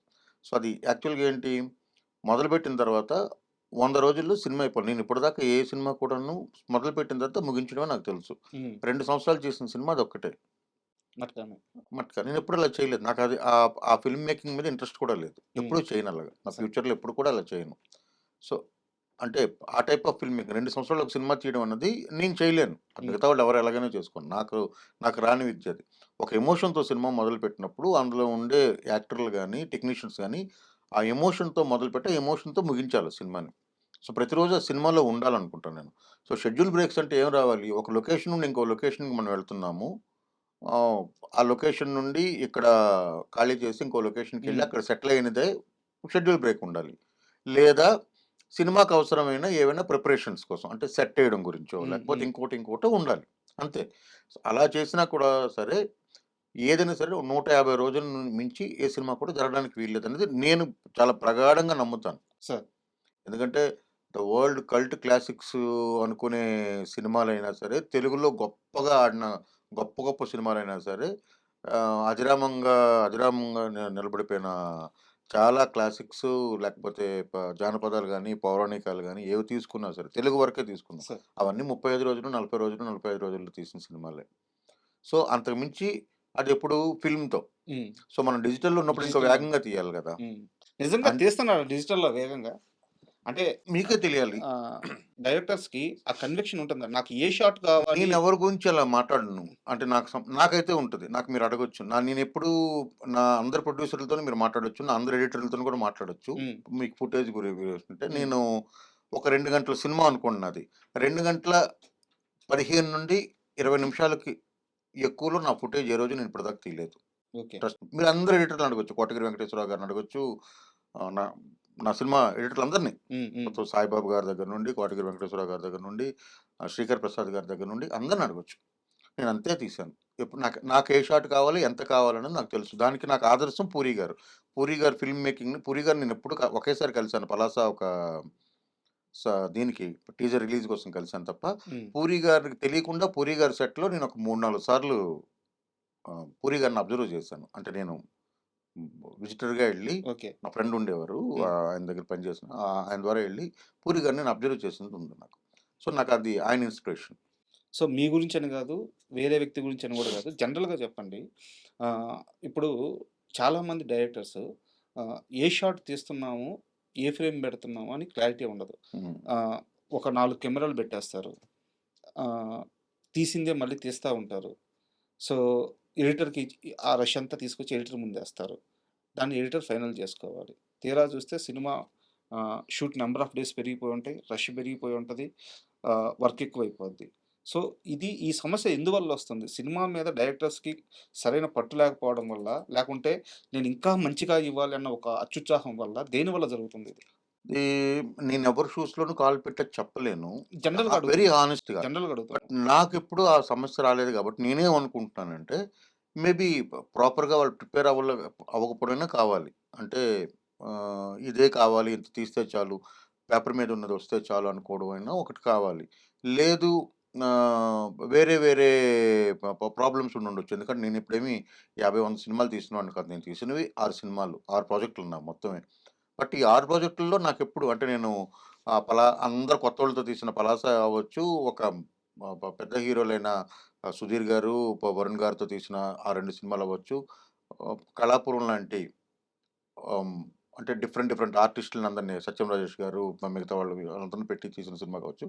ఎందులో కూడా నాకు ఆ ఇబ్బంది లేదు. ఎందుకంటే నేను 'పలాస' 42 రోజుల్లో తీశాను. 'శ్రీదేవి సోడా సెంటర్' 57 రోజులు. 57 days. Working days I am talking sir. About. Okay. 'Kalapuram' అనేది 30 రోజులు ఎగ్జాక్ట్‌గా. 'మట్కా' తాలూకా వర్కింగ్ డేస్ 75 హ్మ్. 78 హ్మ్. యాక్చువల్‌గా సారీ. గ్యాప్స్ ఎక్కువ. 78 2 సంవత్సరాలు చేయడం అనేది తప్పు అంటున్నాను నేను. దానికి 1000 కారణాలు. హ్మ్. అదిప్పుడు గతంతో కూడడం వల్ల ఏమీ రాదు మనకి. బట్ ఒక్క క్వెషన్ దాని గురించి. చెప్పండి. 'వరుణ్' గారి సపోర్ట్ ఎలా ఉండేది? 'వరుణ్' గారి సపోర్ట్ ఉంది గాబట్టే ఆ సినిమా పూర్తయింది. లేకపోతే ఎలా అవుతది? హ్మ్. 'వరుణ్' గారు 200% సపోర్టివ్. 'వరుణ్' గారితో అసలు జీరో ప్రాబ్లమ్ ఆయనతో. ఆయన ఆయన చేశారు గాబట్టే అది కుదిరింది. అంటే ఎప్పుడు 2 సంవత్సరాలు ఒక హీరో కూడా లాగ్ అవ్వడం కరెక్ట్ కాదు గదా! అంతే కదా! ఆయనకి వేరే పనులు చేయాలి గదా! హ్మ్. ఆయన ఇంకో సినిమా చేయాలి గదా! ఇంకో సినిమాకెళ్ళాలి గదా ఆయన. అవును. మరి 2 ఏళ్ళు ఎందుకంటే ఇదేమి అన్నీ ఈరోజు ఒక సినిమా, ఇంకో సినిమా చేసే గెటప్‌లు గూడా కావు. ఆయన అంత హెయిర్ పెంచి, ఆ గెటప్‌లు, ఆ ఒళ్ళు పెంచి, ఒళ్ళు సన్నబడి, రకరకాల అవును. ఇదంతా ట్రావెల్ ఉంటది చేసిన కదా! ట్రావెల్ అంతా క్యారెక్టర్ ఉంటది. ట్రావెల్ ఉంటది. ఆ క్యారెక్టర్ ట్రావెల్ అంతా అతను చేసినప్పుడు అవును. ఆయన సపోర్ట్ చేయకపోతే ఏం చేయలేం. ఆయనకు ఒక రోజు విసుగొచ్చి ఇంక నేను చేయను అన్నాడనుకోండి, ఇంకేం చేయలేం ఎవరు. అంటే ఎన్ని రోజులు నేను నీకు డేట్లు ఇవ్వాలంటే ఎవరు ఏం చేయగలుగుతారు? చేయలేం కదా! అసలు. అండ్ మీ సినిమాల విషయానికొస్తే నేను ఇంకోటి అబ్జర్వ్ చేసిందేంటంటే ఆర్టిస్టులు అంటే ఆ కాంటెంపరరీగా ఉండే ఆర్టిస్టులు చాలా తక్కువ కనిపిస్తారు మీ సినిమాల్లో. హ్మ్. ఒక యూనిక్‌నెస్ ఉంటది. ఆ కాస్టింగ్‌లో. చాలా మందికి మీరు ఇండస్ట్రీకి పరిచయం చేశారు. మీ ఫస్ట్ సినిమాలోనే చాలా మంది పరిచయం అయ్యారు. సో, తర్వాత సినిమాల్లో గూడా and how do you pick artist? అది ఆహ్, నేనొకటి నమ్ముతానండి. అంటే మేబీ ఇప్పుడు ఇందాక మీరు అడిగిన ప్రశ్నే అనుకుంటా. తమిళ్ తాలూకా ఇన్‌స్పిరేషన్ మీకుందా అనంటే, హ్మ్. ఆ ఇన్‌ఫ్లూయెన్స్ ఉందేమో. అంటే తమిళ్, మలయాళం సినిమాలు వలన నాకు కొంత ఇన్‌ఫ్లూయెన్స్ ఉండొచ్చు. ఎందుకంటే చాలా రూటెడ్‌గా కనిపించే వ్యక్తులు కావాలి నాకు. హ్మ్. అంటే ఆ రూటెడ్‌గా ఉండే వ్యక్తులు కావాలనుకున్నప్పుడు అలాంటి ఆర్టిస్టులు దొరికితే బావుంటదని అనుకోవడంతో నా ప్రాసెస్ మొదలవుద్ది. అందుకని నేను ప్రతి సినిమాకి కాస్టింగ్ కాల్‌కెళ్తాను. ఓకే. ప్రతి సినిమాకి. ప్రతి సినిమా నేను సినిమా స్టార్ట్ చేస్తున్నాను అనగానే ఫస్ట్ నా ఇన్‌స్టా స్టోరీలో నేను కాస్టింగ్ కాల్ ఏస్తాను. సో, ఫస్ట్ ప్రొఫైల్స్ తీసుకుంటాను. ప్రొఫైల్ తీసుకొని అందులో నా క్యారెక్టర్ సెట్ నాకు తెలుస్తాయి కాబట్టి అందులో ఎవరెవరు పనికొస్తారో వాళ్ళందరిని సార్ట్ ఔట్ చేస్తాను. తర్వాత వాళ్ళని పిలుస్తాను. హ్మ్. వాళ్ళ యాక్టింగ్ ఎబిలిటీ చూస్తాను. ఆ క్యారెక్టర్‌ని వాళ్ళు 5% చేస్తే చాలు. మిగతా 95% నేను చేయించుకోగలనని నాకు నమ్మకం ఉంటది. ఆ 5% వాళ్ళు అంటే కామన్ సెన్స్ ఉందా లేదా అని చూస్తాను.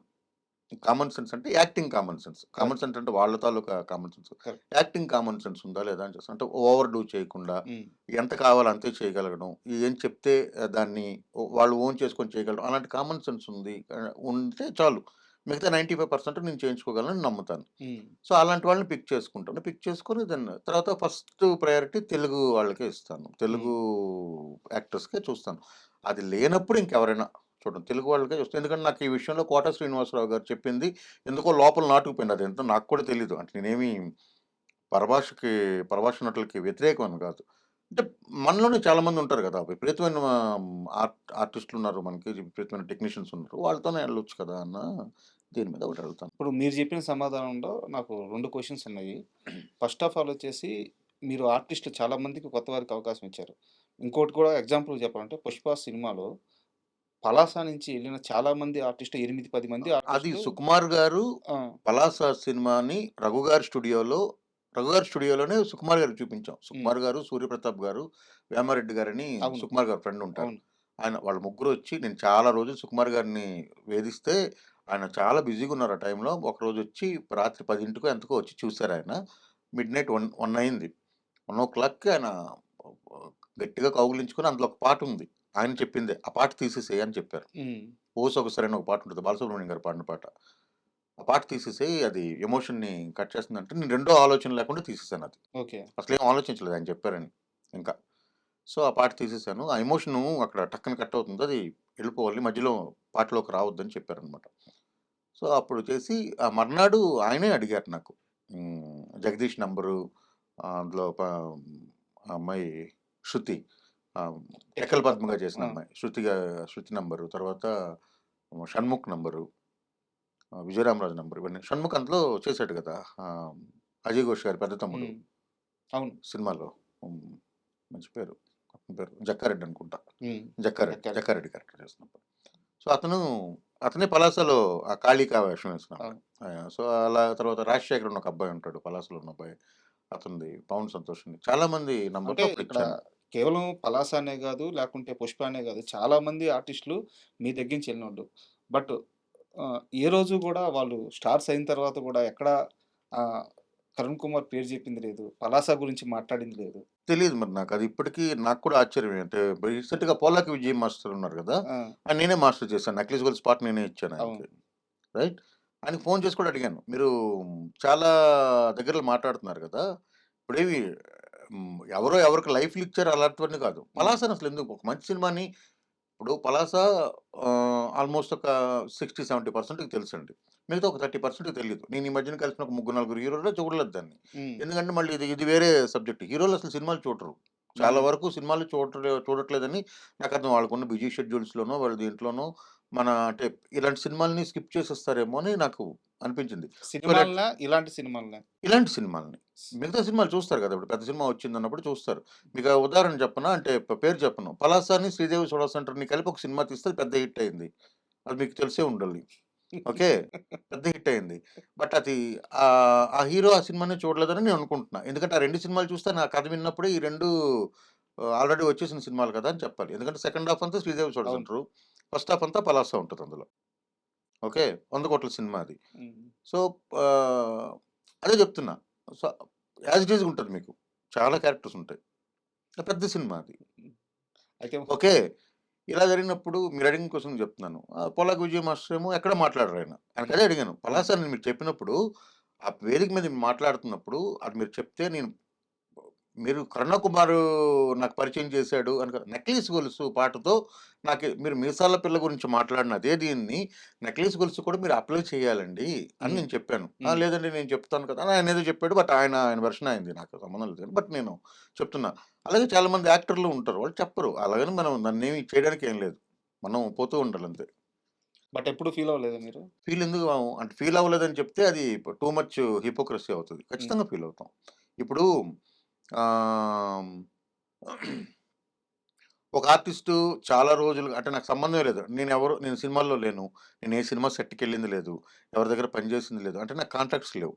సో, నేను పలాసకి ఎలా పిక్ చేసుకున్నాను? ఎక్కడో 'లమకాన్‌లో' ఒక డ్రామా చూసినప్పుడు, 'ఫీనిక్స్ ఎరీనాలో' ఒక డ్రామా చూసినప్పుడు, ఎక్కడో ఒక చిన్న షార్ట్ ఫిల్మ్ 'క్యాంప్ శశి' వాళ్ళు చేసిన ఒక సీరీస్ ఉండింది. అప్పుడు వెబ్ సీరీస్ లాంటిది. సో సో, 'నిరుద్యోగ నటులని' అది చూసినప్పుడు వాళ్ళందరిని అందులోంచి నేను పిక్ చేశాను. వాళ్ళని నేను ట్రై చేసి, కాంటాక్ట్ చేసి, నేనే ఎఫర్ట్ తీసుకొని చేశాను. నా డైరెక్షన్ టీమ్ అంతా కూడా కొత్త పిల్లలు. హ్మ్. ఎవ్వరు అప్పుడే బీటెక్‌లు చేసి, ఒకళ్ళిద్దరు ఉద్యోగాలు చేసి సినిమాల్లోకొచ్చారు. మిగతా వాళ్ళు బీటెక్‌లు చేసి డైరెక్ట్‌గా సినిమాల్లోకొచ్చినోళ్ళు. వాళ్ళ ఐదుగురిని తీసుకున్నాం. వాళ్ళకి ఏం తెలీదు. మేము కంప్లీట్‌గా మేము నేర్చుకుంటూ సినిమా తీసినట్టు సో 'పలాస' అనేది. ఓకే. సో, అది మాకు ప్లస్ అయింది. అంటే ఈరోజు అన్ని లోతుపాతులు తెలవడానికి మాకు ఒక అవకాశం వచ్చింది. కానీ ఇప్పుడు ఇలా నేను వెతికి పట్టుకున్నట్లు ఉంటారు గదా! ఇలా వెతికి పట్టుకున్నట్లు కూడా ఎక్కడ ఆ విషయాన్ని ప్రస్తావించరు. ఖచ్చితంగా నొప్పేస్తది. బాధ అనిపిస్తది. ఖచ్చితంగా బాధ అనిపిస్తది. సో బాధ అనిపిస్తుంది, ఖచ్చితంగా బాధ అనిపిస్తుంది. ఎందుకంటే ఇప్పుడు ఆ, కొంతమంది ఉంటారు అంటే లాంగ్ రన్లో ఉండాడు. ఇప్పుడు మీకు ఒక ఎగ్జాంపుల్ చెప్తాను. పెద్ద షావుకారు చేశారు పలాసలో, అవును. జనార్దన్ గారని. ఐడియా ఉందా? ఆయన అవునవును. వైజాగ్‌లో హీస్ ఎన్ ఇండస్ట్రియలిస్ట్. ఒక సరే. రియల్టర్ ఆయన. ఓకే. ఆయన ఒక 10, 12 బిల్డింగులు కట్టారు. ఆయనకు ఒక 25 ఏళ్లుగా ఒక ఇండస్ట్రీ నడుస్తుంది. ఆయన నెలకొక 40, 50 లక్షలు సంపాదిస్తారు ఆ టైంకే. హ్మ్. హ్మ్. Okay. He is very well of. Okay. First ఆయనకి సినిమా అంటే ఇష్టం. డ్రామా అంటే ఇష్టం. ఆయన నాకు నేను సినిమాల్లో లేని టైంలోనే పరిచయం. ఓకే. అంటే మాదంతా ఒక కామన్ గ్రూప్ ఉండేది. నేను వైజాగ్‌లో ఉండేటప్పుడు. మేము రెగ్యులర్‌గా కలుస్తుండేవాళ్ళం. వాళ్ళందరికీ ఆయన కొంచెం ఒక ఆయనొస్తే ఒక సరదాగా ఉండేది. ఆయన చాలా సరదాగా మాట్లాడతారు. బావుంటది. అలా పరిచయం. నేనిది రాస్తున్నప్పుడు ఆయనతో చేయిద్దాం అనుకున్నా. ఆయనకు కూడా తెలీదు ఆ విషయం. హ్మ్. అయిన తర్వాత ఆయనకి చెప్పాను. ఆయనకి ఆ క్యారెక్టర్ అంత పెద్ద క్యారెక్టర్ అంత ఎలాగవుద్దని ఆయనకు కూడా తెలీదు. అవును. ఆయన మీకు కాల్ షీట్ అంటే డైరెక్ట్‌గా వైజాగ్ నుండి కారేసుకొని వచ్చేసేవారు. డ్రైవర్‌ని, ఒక అసిస్టెంట్‌ని తీసుకొని వచ్చేవారాయన. హ్మ్. వచ్చి యాక్ట్ చేసి ఎంత టైం అయిందో మళ్ళీ రిటర్న్ వెళ్ళిపోయేవారు. 2 గంటలే గదా! బట్ పలాస డైలాగులు కూడా నుండి. చాలా చెప్పారాయన. అదే చెప్తున్నా. మన ఇంట్లో కత్తుందంటే మనం ఆ! వెళ్లి కొనుక్కో అది. ఎంత ఇంటెన్స్‌గా చెప్పాడంటే సో, నేను యాక్టర్ అనుకుంటున్నాను. ఆయనకసలు తెలీదు. ఆ! ఆ పాత్ర అంత ఇదవుతదనేది కూడా సినిమా తీసేటప్పుడు తెలీదు. ఎందుకంటే ఆయన ఎప్పుడో ఒక వారం రోజులకో, 10 రోజులకో పిలిచేవాళ్ళం. ఆయన సీన్‌లయిపోయేవి. ఆయన ఎళ్ళిపోయేవారు. ఆయన వచ్చినప్పుడు మాకు రిటర్న్ అన్నీ తీసుకొచ్చేవారు. హ్మ్. అరటిపళ్ళని, ప్రొడక్షన్ అందరికి కలిపి చెక్కీలని ఇవన్నీ వైజాగ్ నుండి అన్నీ తీసుకొచ్చి అందరికి పంచి అందరూ చేసుకోండబ్బా! అని చెప్పి కాసేపు ఇచ్చేసి ఎళ్ళిపోయేవారు. ఆయనేదో పిక్నిక్ వచ్చినట్టు సరదాగా వచ్చినట్టు వచ్చి వెళ్ళిపోతుండేవారు తప్ప, ఆయన కూడా అంత ఊహించలేదు. ఒకసారి ఎడిట్ అయ్యి డబ్బింగ్ చెప్పి అంతాను ఏంటి కరుణ ఇలాగొచ్చింది సినిమా అని ఆయనన్నారు. తర్వాత సినిమా వచ్చిన తర్వాత ఆయన ఇప్పుడు పలాస జనార్దన్ అని పేరు పెట్టుకున్నారు. అంటే ఇప్పుడు ఆయన దాదాపు ఒక 35 సినిమాల్లో అవును. నటించారు. ఇప్పుడు 'పెద్దిలో' యాక్ట్ చేస్తున్నారు. ఆహ్, ఆహ్, ఇంకో సినిమా ఉంది. చాలా పెద్ద సినిమాలు. పెద్ద సినిమాలన్నిట్లో ఉన్నారు. 'నాని' గారి సినిమాలో ఉన్నారు. హ్మ్. 'పారడైజ్‌లో' ఉన్నారు. సో, ఆయనొచ్చి చేస్తూ వెళ్తూ ఉన్నారు. బట్ ఆయన హ్మ్, పేరు ఇవ్వడమే టైటిల్స్ కూడా పలాస జనార్దన్ పలాస్. అని పెట్టుకున్నారు. ఆయనకసలు అవసరమే లేదు. హ్మ్. అంటే ఆయన స్టేచర్‌కి అది అవసరం లేదు. ఆయన డీపీ నా ఫోటో ఉంటది. అబ్బా! ఆయన డీపీలో నేను ఆయనతో దిగిన ఫోటో ఉంటది. మొన్న వాళ్ళ అబ్బాయి పెళ్లయింది 4థ్‌న. ఆహ్, ఆ నెల రోజుల పాటు ఆయన ఆహ్, కొడుకు, కోడలు, ఆయన, వాళ్ళ మిసెస్ ఉన్న ఫోటోని పెట్టుకున్నారు. అంతకుముందు ఇద్దరు నేను ఒక రెడ్ షర్ట్‌లో ఉంటాను. ఆయన ఒక పూల చొక్కాలో ఉంటారు. మా ఇద్దరి తాలూకు ఫోటోగ్రాఫ్ డీపీ. సో, ఇదంతా ఏంటి అంటే అదేమి గ్రాటిట్యూడ్ ఇదని కాదు. అదొక సరదా అంతే. ఒక ఒక ఇదుంటదంతే. ఇప్పుడు నేను మీకు ఇదంతా ఎందుకు చెప్తున్నాను? ఆయనతోని నాకేమి ఆర్థిక లావాదేవీలు ఏమి లేవు. ఆయనతో నాకు ఎటువంటి ఇది లేదు. అర్థమవుతుంది సార్. అంటే ఎండ్ ఆఫ్ ద డే ఆ చిన్న గ్రాటిట్యూడ్ అనేది మనం మెయింటైన్ చేయాలి గదా! అంటాను నేను. కరెక్ట్. ఎందుకంటే ఆ కష్టపడ్డ వ్యక్తి వాళ్ళ నుంచి అదొచ్చినప్పుడు ఆ ఆనందం గూడా ఎక్స్‌పెక్ట్ చేస్తాడు గదా! ఆ! అంటే మీరు సినిమా గురించి చెప్పాలి గదా! ఆ!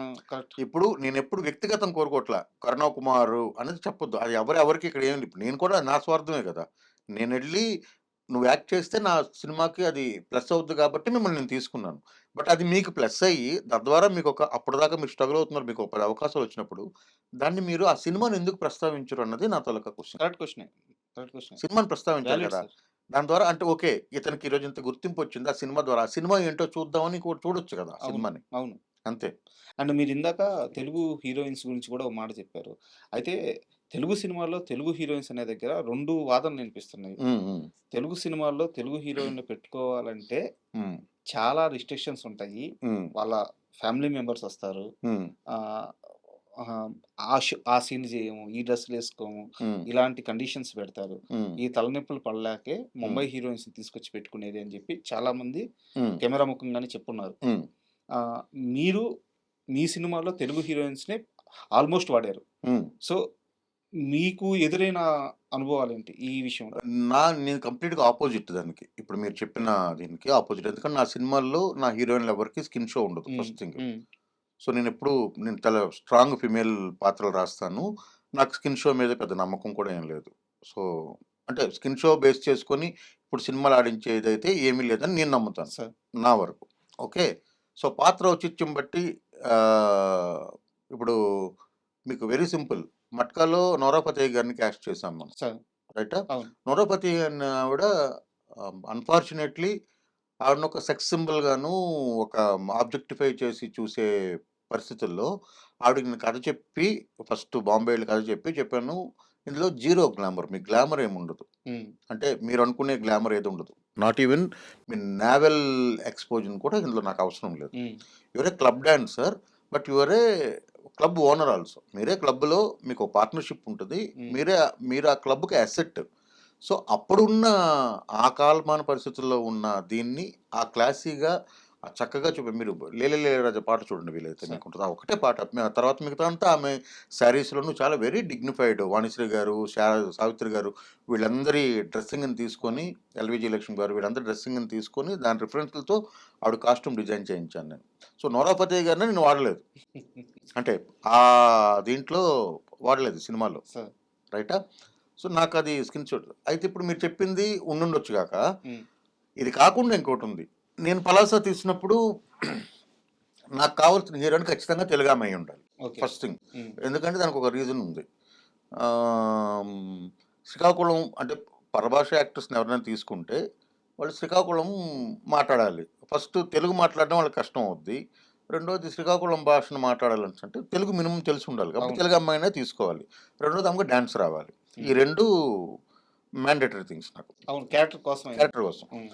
సో డ్యాన్స్ రావాలి. ఏదో అంటే ఆమెకు స్టేజ్ డ్యాన్సర్ అయినప్పుడు ఉత్తుగా చేస్తే కుదరదు. సో క్లాసికల్ డ్యాన్స్ వచ్చిన వాళ్ళు ఎవరైనా ఉంటే వాళ్ళకి అన్ని డ్యాన్సులు పలుకుతాయి కాబట్టి అలా ఎవరైనా ఉంటారన్నప్పుడు నేను డ్యాన్స్ బాగా చేసి తెలుగులో అప్పుడు హీరోయిన్లుగా ఉంటూ ఇంకా హీరోయిన్ అవకాశాలు రావట్లేదని చెప్పిన వాళ్ళకి 8 మంది దగ్గరికి వెళ్ళాను. 8 మంది దగ్గరికి వెళ్ళాను. 8 మంది చెప్పింది ఏంటంటే, మీరు కొత్త డైరెక్టరు, మేము చెయ్యము అని చెప్పిన వాళ్ళు ఒకళ్ళు. హీరో అతను కాదు, మేము we're looking for a better hero, minimum 2 tier hero కావాలి అని చెప్పిన వాళ్ళు. ఈ 8 మంది ఈరోజు మనుగడలో ఉన్నారు. ఓకే, సో చెప్పిన వాళ్ళు ఒకళ్ళు. మీరు చెప్పిన దీనికి ఇంకో కొనసాగింపు ఏంటంటే, చేయడం ఇష్టం లేక రెమ్యూనరేషన్ విపరీతంగా అడిగిన వాళ్ళు ఒకళ్ళు.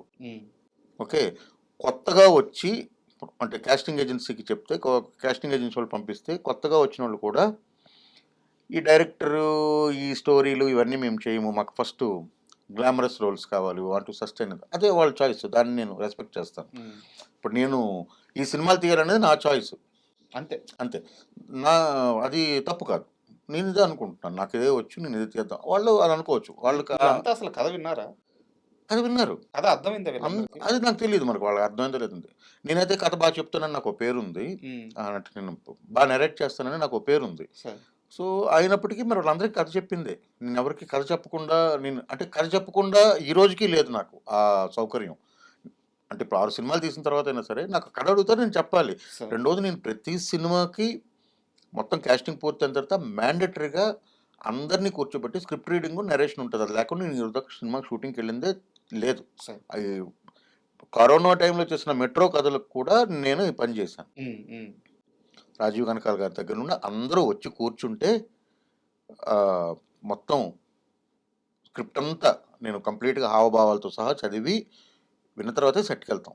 ఇది ఎప్పుడు జరిగింది. మీరు ఎప్పుడైనా తిరువీరిని ఇంటర్వ్యూ చేస్తే తిరువీరిని అడగండి, ఆయన చెప్తాడు మీకు పలాస తాలూకా ప్రాసెస్.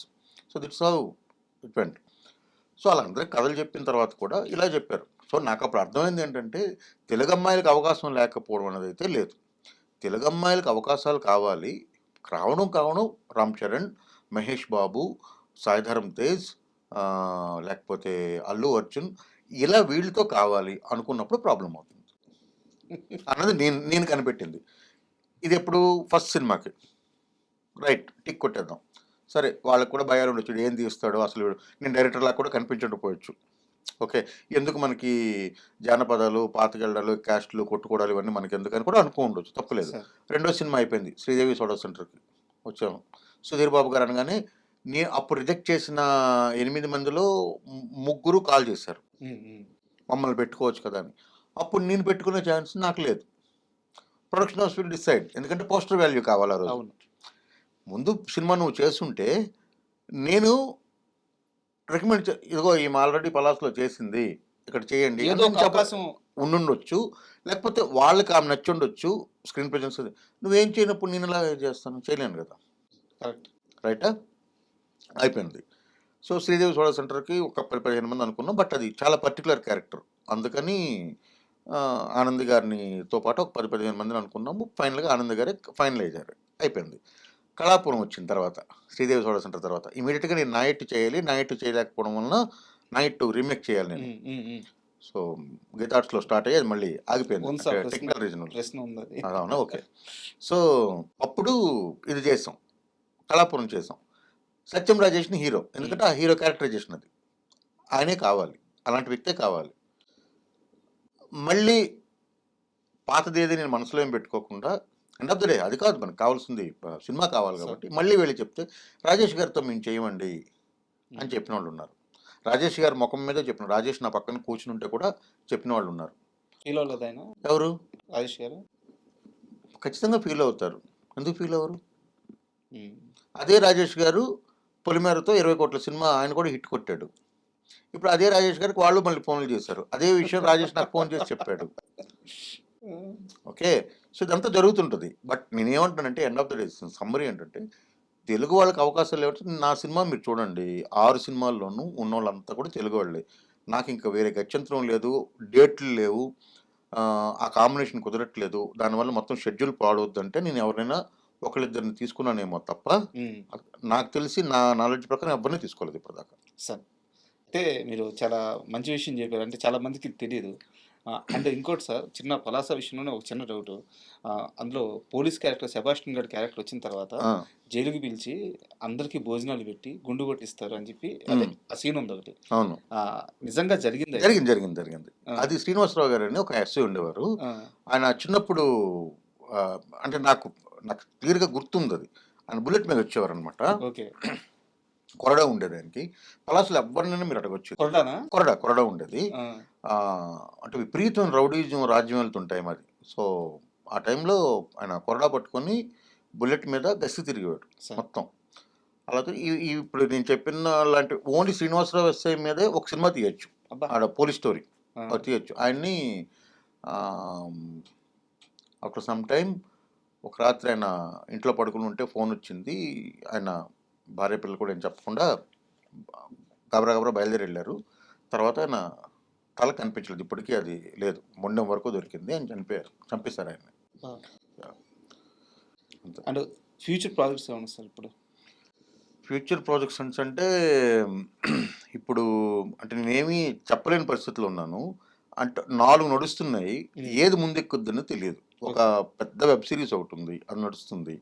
ఒక చిన్న కోర్ట్ డ్రామా ఉంది. కోర్ట్ డ్రామా చేయాలి, crime and court drama. Araku Vizag base చేసుకొని అది ఆల్మోస్ట్ అదే ముందు వెళ్ళొచ్చు. ఎందుకంటే అది టక్కున చేయగలిగిన స్టోరీ. అందరు కొత్త వాళ్ళతోని దీంతో చేసే స్టోరీ అనమాట. ఓకే. అది కాకుండా పెద్ద సినిమాలు ఓ 2 ఉన్నాయి. సో అది హీరో పేరు ఇప్పుడు నేను చెప్పలేను. సో డిస్కషన్స్ అవుతున్నాయి. డిస్కషన్స్ అబౌట్ కథలు నచ్చాయి. ఇది ప్రొడక్షన్ హౌస్ ఎవరు, డేట్స్ ఎప్పుడు అన్నది డైలమాలో ఉండడం వలన అది. ఈ పెద్ద సినిమాలో చిన్న సినిమాలో ఈ సపరేషన్ అనేది మీ మైండ్లో ఎలా జరుగుద్ది? ఎలా చూస్తారు? రెండు ఒకటేనా? డబ్బు అంతే. డబ్బు ఎక్కడ కూడా అంటే hero remuneration, the span of the film. ఇప్పుడు హనీ నేను చేశాను. హనీ చాలా చిన్న బడ్జెట్లో చేసిన సినిమా, చాలా ఇంపాక్ట్ఫుల్ సినిమా. దాని డబ్బులన్నీ దానికి వచ్చేసాయి. అంటే ఫర్ యువర్ కైండ్ ఇన్ఫర్మేషన్, అన్ని సినిమాలకి నా సినిమాలు ఏది కూడా డబ్బులు రాని సినిమా ఏది లేదు. అన్ని సినిమాలకి డబ్బులు వచ్చాయి కాబట్టి నాకు సినిమాలు వస్తున్నాయి. లేకపోతే రావు. అన్ని షెడ్కి పంపించేస్తారు, అది వేరే విషయం. సో ఇప్పుడు పెద్ద సినిమా చిన్న సినిమా అంటే ఆర్టిస్ట్ అంతే, అంతకుమించి ఇంకేమీ ఇది ఉంటుంది. ఆర్టిస్ట్ ద్వారా ఇప్పుడు ఎందుకంటే ఆర్టిస్ట్ అనేవాడు క్రౌడ్ని పుల్ చేస్తాడు. స్టార్ అనేవాడు ఎప్పుడు కూడా క్రౌడ్ని పుల్ చేస్తాడు థియేటర్కి. కాబట్టి అతను రెమ్యూనరేషన్ ఉంటుంది, అంతే కదా. కరెక్టే. సో ఆ రెమ్యూనరేషన్ అని వచ్చేటప్పటికి అది బడ్జెట్ పెరుగుతుంది. ఇప్పుడు మేకింగ్ బడ్జెట్ ఉంది. మేకింగ్ బడ్జెట్ ఎలా ఉంటుంది? ఒక స్టార్ని తీసుకొచ్చినప్పుడు అతనికి ఇవ్వాల్సిన ఫెసిలిటీస్ వేరు ఉంటాయి.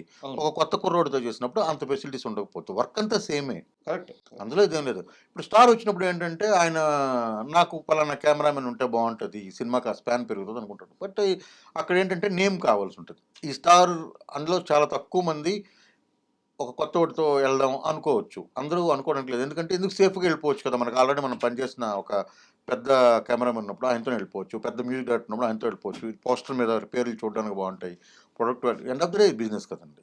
సో అది ఆలోచించడం అలా పెద్ద సినిమా. నా దృష్టిలో ఏంటంటే సినిమా. ఈ సినిమాకి ఏం కావాలి అది ఇప్పుడు నేను చెప్పిన కోర్టు డ్రామా ఇది కూడా పెద్దవాళ్ళతో చేయొచ్చు. బట్ నాకు అది ఇంట్రెస్ట్ లేదు. ఉమ్. అది చేయకూడదండి. అది అలా చేస్తేనే బాగుంటుందండి. అంతే. Sir thank you very much. ఎందుకంటే చాలా రోజుల నుంచి మీతో పర్సనల్గా కూర్చొని జస్ట్ మాట్లాడాలనుకున్నాను. ఓకే. నేను ఓకే. దీన్ని అంటే రెగ్యులర్ ఇంటర్వ్యూలా చూడట్లేదు. Thank you. సో ఇది మీకు నచ్చుంటుందో నచ్చలేదో నాకు లేదు అలాగే లేదు. బట్ నేను మీతో Thank you. మాట్లాడాలనుకున్నాను. చాలా హ్యాపీగా థ్యాంక్ అనిపించింది. You. Thank you very much. Thank you very much.